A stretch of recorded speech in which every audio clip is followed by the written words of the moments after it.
ધોરણ 12 સાયન્સ એમાં ભૌતિક વિજ્ઞાન ચેપ્ટર નંબર 2 એમાં સ્વાધ્યાયનો 2.8મો દાખલો।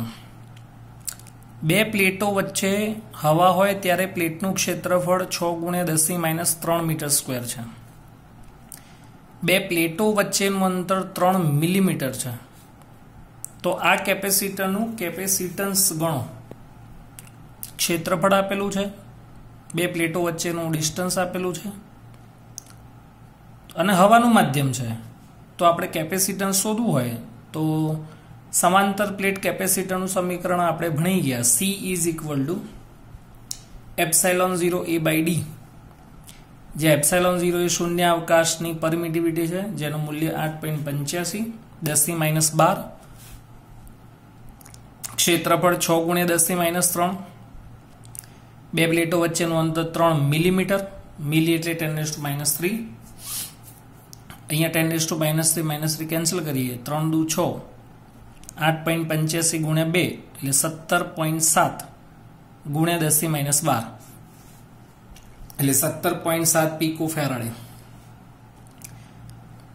બીજું છે, જો આ કેપેસિટરને 100 વોલ્ટનો સપ્લાય આપવામાં આવે તો વિદ્યુત ભાર શોધો। તો વ્યાપક સૂત્ર C = Q/V, તો Q = CV। C નું મૂલ્ય 17.7 મળ્યું, પીકો ફેરાડ એટલે 10⁻12, વોલ્ટેજનું મૂલ્ય 100 છે એટલે -12 + 2 એટલે -10, તો 17.7 × 10⁻10 કુલમ। એના પછી 2.25 જે આ ચેપ્ટરનો મોસ્ટ એમપી દાખલો ગણાય અને આ ચેપ્ટરમાંથી 4 માર્કનો LQ હોય છે, એટલે આવા દાખલા કદાચ 4 માર્કમાં પૂછાય। પ્રશ્ન છે, આકૃતિમાં દર્શાવેલ નેટવર્કનું આ આકૃતિ રકમમાં આપેલી છે એનો સમતુલ્ય કેપેસિટન્સ શોધો અને 300 વોલ્ટના સપ્લાય માટે દરેક કેપેસિટર પરનો વિદ્યુત ભાર શોધો। અહીંયા આપણને જે આકૃતિ આપેલી છે એ થોડી કોમ્પ્લિકેટેડ છે, શ્રેણી સમાંતર બધું મિક્સ છે। તો આપણે એક પછી એક સોલ્વ કરીએ। પહેલા સમતુલ્ય કેપેસિટન્સ શોધીએ। તો શરૂઆત આપણે અહીંથી કરીએ। C2 અને C3, C1 નું મૂલ્ય 100 આપેલું છે પીકો ફેરાડે, C2 C3 ના મૂલ્યો સમાન છે 200 પીકો ફેરાડે, C4 નું મૂલ્ય 100 પીકો ફેરાડે છે। સૌપ્રથમ C2 અને C3 બંને શ્રેણી જોડાણ છે અને શ્રેણી જોડાણ હોય તો એનું સમતુલ્ય C2 અને C3 નું સમતુલ્ય કેપેસિટન્સ C' બરાબર ઉપર ગુણાકાર નીચે સરવાળો એટલે C2 × C3 upon C2 + C3 એટલે 200 × 200 પીકો ફેરાડે પીકો એટલે -12 -24 થશે। નીચે 200 + 200 400 × 10⁻12 કેલ્ક્યુલેશન કરીએ એટલે 100 પીકો ફેરાડે। આની બીજી પણ રીત તમે કરી શકો। બંનેના મૂલ્યો કેવા છે? સમાન। બંનેના મૂલ્યો સમાન હોય તો આપણે વ્યાપક સૂત્ર શું લખીએ? C' = C/2, જેમ આપણે C/n ભણ્યા થિયરીમાં એ પ્રમાણે સરખા મૂલ્યના હોય તો જ આવું થાય। તો C/2 એટલે 200/2 એટલે 100 અને આ રીતે કેલ્ક્યુલેશન પણ કરી શકાય। તો આ બંનેનું કોમ્બિનેશન થઈને આપણને મળ્યું C', તો C' નો આપણને જવાબ મળ્યો 100 પીકો ફેરાડે। હવે તો આની ઉપરથી આ આકૃતિ આવશે। હવે આ જે બંને કેપેસિટર છે કયા કયા? C1 ને C' બંને કેવા દેખાય? કેપેસિટર બંને સમાંતરમાં છે। તો C1 અને C' બંને સમાંતરમાં હોવાથી સરવાળો થાય તો 100 + 100 200, તો એ બંનેનું સમતુલ્ય મળ્યું આપણને C'। તો આના પછી આ આકૃતિ આવે, આના પછી આ આકૃતિ આવશે। તો C' નું મૂલ્ય આપણને મળ્યું કેટલું? 200 પીકો ફેરાડે, 200 પીકો ફેરાડે। અને હવે છેલ્લે C' અને C4 બંને કેવું જોડાણ છે?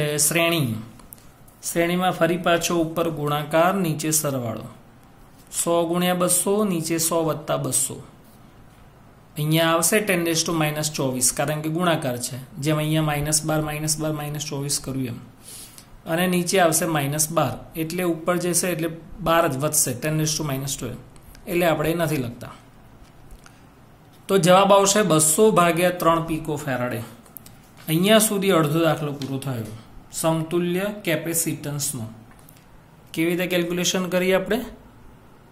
ફરીથી પહેલા આ બંને શ્રેણી જોડાણ હોય તો ઉપર ગુણાકાર નીચે સરવાળો, એટલે 200 શ્રેણીમાં હોય તો જવાબ આવ્યો સરવાળો જવાબ આવશે 100.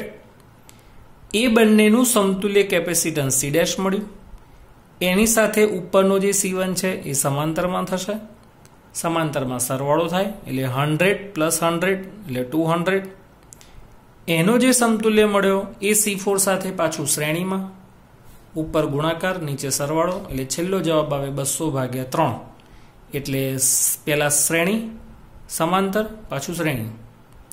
તો લાસ્ટ આન્સર 200/3 પીકો ફેરાડે. હવે વિદ્યુતભાર આપણે જે શોધવાનો છે થોડોક અઘરો. પહેલા જો સમતુલ્ય કેપેસિટરની મદદથી આપણે કુલ વિદ્યુતભાર શોધી કાઢીએ તો Q = CV. અસરકારક કેપેસિટન્સ લો તો 200/3 પીકો 10⁻12 અને વોલ્ટેજ આપી દીધા છે રકમમાં 300. તો અહીંયા 300 મૂક્યા તો વિદ્યુતભાર આવશે 3 ઉડી જશે 2 × 10⁻8 કુલમ. આના પછીની જે લાસ્ટ આકૃતિ દોરીએ એ કંઈક આ રીતે આવે. આ આપણને વ્યાપક મૂલ્ય મળ્યું 200/3 પીકો ફેરાડે અને અહીંયા વોલ્ટેજ છે 300 વોલ્ટ. તો આ જે વિદ્યુતભાર મળ્યો, ખાસ ધ્યાન રાખજો, આ જે વિદ્યુતભાર મળ્યો 2 × 10⁻8 એ આ કેપેસિટરનો છે. પણ આ કેપેસિટર કોનું સમતુલ્ય કેપેસિટન્સ છે? તો C" અને C4 જે બંને કેવા છે? શ્રેણીમાં. અને શ્રેણી જોડાણમાં વિદ્યુતભાર સમાન હોય. C4 અને C" શ્રેણીમાં હોવાથી વિદ્યુતભાર સમાન હશે. એટલે જેટલો વિદ્યુતભાર આપણને વ્યાપક મૂલ્ય મળ્યું એટલો જ વિદ્યુતભાર C4 અને C" નો હશે. તો C" નો વિદ્યુતભાર આપણે Q" લીધો. આપણે ઊંધા જઈએ છીએ. પહેલા સમતુલ્ય કુલ વિદ્યુતભાર શોધી કાઢ્યો સમતુલ્ય કેપેસિટન્સ પરથી, એ આનો વિદ્યુતભાર કહેવાય. આ કોનું સમતુલ્ય કેપેસિટન્સ છે? C" અને C4 નું. બંને શ્રેણીમાં છે, શ્રેણીમાં વિદ્યુતભાર સમાન હોય તો બંનેનું મૂલ્ય સરખું. હજી આપણે ઊંધા જઈએ. આ કોનું સમતુલ્ય કેપેસિટન્સ છે? તો C' અને C1 નું, જે બંને સમાંતર છે. સમાંતરમાં વોલ્ટેજ સમાંતરમાં વિદ્યુતભાર જુદો જુદો હોય. મૂલ્યો સરખા છે કેપેસિટન્સના તો વિદ્યુતભારની વહેંચણી એક સરખી થાય. તો C" અને C" એ C' અને C1 નું સમતુલ્ય કેપેસિટન્સ હોવાથી કે જેઓ સમાંતર છે કે જેના માટે વિદ્યુતભાર જુદો જુદો થશે તો વિદ્યુતભાર અડધો વહેંચાઈ ગયો. અડધો વિદ્યુતભાર C1 ને મળશે, અડધો વિદ્યુતભાર C' ને મળશે. તો C1 નો વિદ્યુતભાર Q1 અને C' નો Q'. હજી આપણે ઊંધા જઈએ. આ C' કોનું સમતુલ્ય કેપેસિટન્સ છે? C2 અને C3 નું. બંને પાછા શ્રેણીમાં વિદ્યુતભાર સમાન. તો જેટલો Q' છે એટલો જ Q2 અને Q3 આવે. આમ Q1 નું મૂલ્ય 1 × 10⁻8, Q2 નું મૂલ્ય 1 × 10⁻8, Q3 નું મૂલ્ય પણ 1 × 10⁻8 અને ચોથા કેપેસિટરનો વિદ્યુતભાર 2 × 10⁻8 થાય. ફરીથી સમતુલ્ય કેપેસિટન્સ તો આપણને આવડે શ્રેણી સમાંતર કરીને, પણ સમતુલ્ય કેપેસિટન્સ પરથી વિદ્યુતભાર શોધ્યો. એ આનો વિદ્યુતભાર છે. એ કોનું સમતુલ્ય છે? C' અને C4 નું. બંને શ્રેણી છે, શ્રેણીમાં વિદ્યુતભાર સમાન હોય તો મૂલ્યો સરખા. હવે C" કોનું? તો C' અને C1 નું. બંને સમાંતર છે તો વિદ્યુતભારની વહેંચણી એક સરખી થાય. તો Q1 મળી ગયો, Q4 મળી ગયો. હવે C' કોનું સમતુલ્ય છે? C2 અને C3 નું.